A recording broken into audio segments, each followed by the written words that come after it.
So the fans want to know what drives you back every year. I love Europe. I do, I love Europe. And talking about the fans, they have a few questions for you, so I just listed them. And so first, did you have a mentor or model like when you started your career in the cinema? Yes, you mean an actor that I really enjoyed? Yeah. When I was young, one of the people that I loved the most is named Jennifer Jason Lee. And who, I don't know her. She's a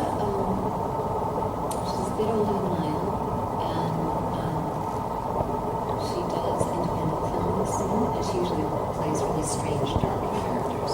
Surprise.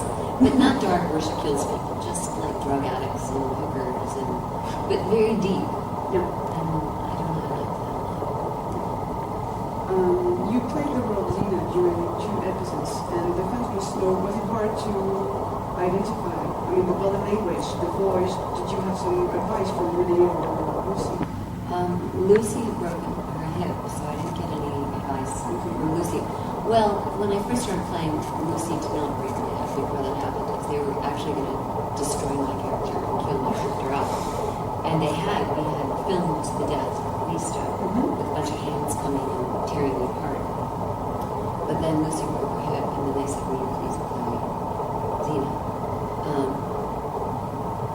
Really, Renee helped me the most with trying to get the character. Was it difficult to play? Absolutely.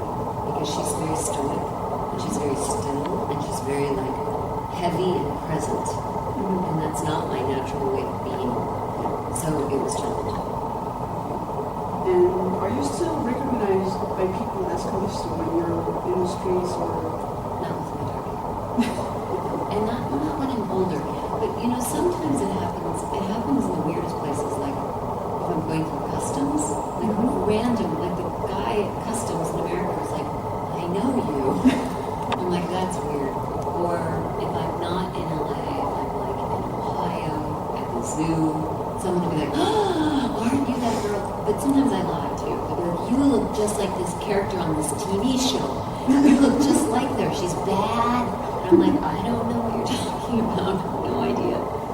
Do you miss acting sometimes?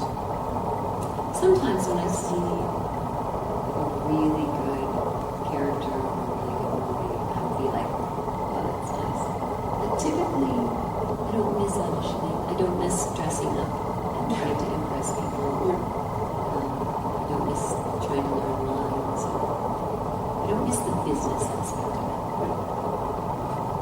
And the fans wants to know, why did you stop acting? Was it a particular event in your life, or just deciding that just? Well, I wasn't getting work, and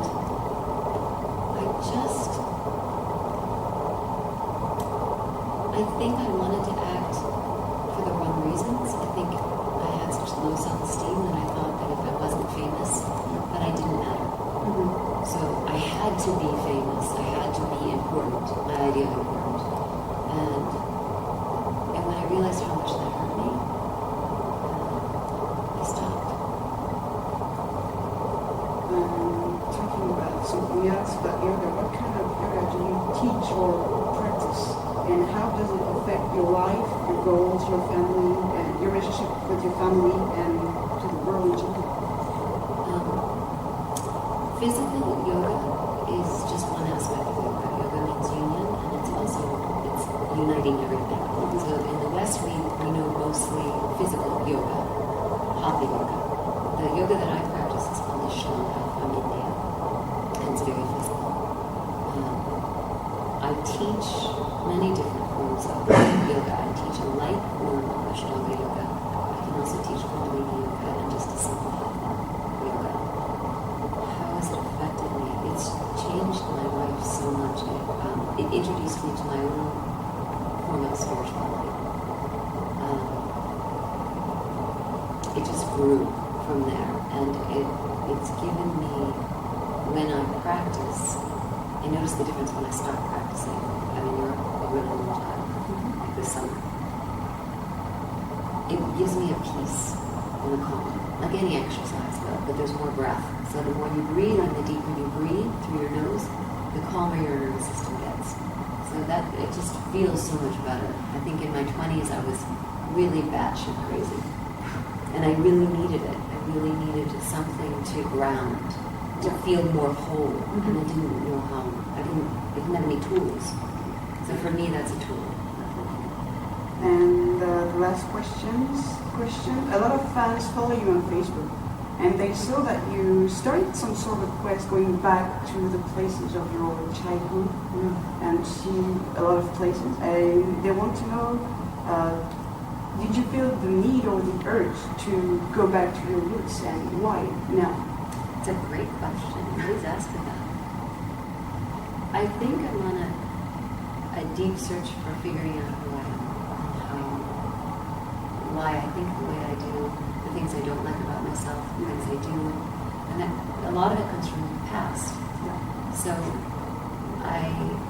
when I can, I have courage to try to look at it. And courage doesn't mean I'm not scared. I can still be terrified. So going back to my hometown was just one of the things. But even 2 years ago when I shaved my head and went to India, like being an actress, your hair is so important. It just is. It sounds silly, but living in LA, we were just talking about how beauty is super important. And that's why you see all the women like this. Not that it's beautiful, but like LA, it's like everybody wants to be pretty and young, because that's what's socially acceptable. I want to know more about myself than that. I'm 45. Going back to all of it. Yeah, the more I face the past of the things that were really challenging, and I can see that I lived through them, and that I'm okay, even though some things were terrifying for me. It's not as simple. I want to answer it like really simple, but it's not simple. I know it's pretty complicated. It could be a long answer, but I think you need to go back to understand yourself. Actually, it's just going to go. And I want to tease apart this being. Yeah. And the reason I do it on Facebook is because, one, it helps me, so I don't pretend that I'm like, I don't want to pretend anymore. Yeah. It's not interesting for me. And if I don't pretend, some people may actually read what I write, and then they don't have to pretend either. That's a bonus. They'll go, oh, she's human. She's angry, she's scared, she's sad. Me too. Yeah, surprise. We're all human, but it's because if I'm going to try to free myself, I'll put it out loud. So maybe somebody else will also feel like they don't have to be something for other people in society. You have others to find themselves. Yeah, I mean, it's not the main reason I'm doing it. The main reason is more selfish. But I like that people will write me private messages and say, thank you so much for writing what you write, because I relate. I have so much pain where I have this too. Then I feel like humanity becomes more like this, rather than like... So let me answer your questions. You're right.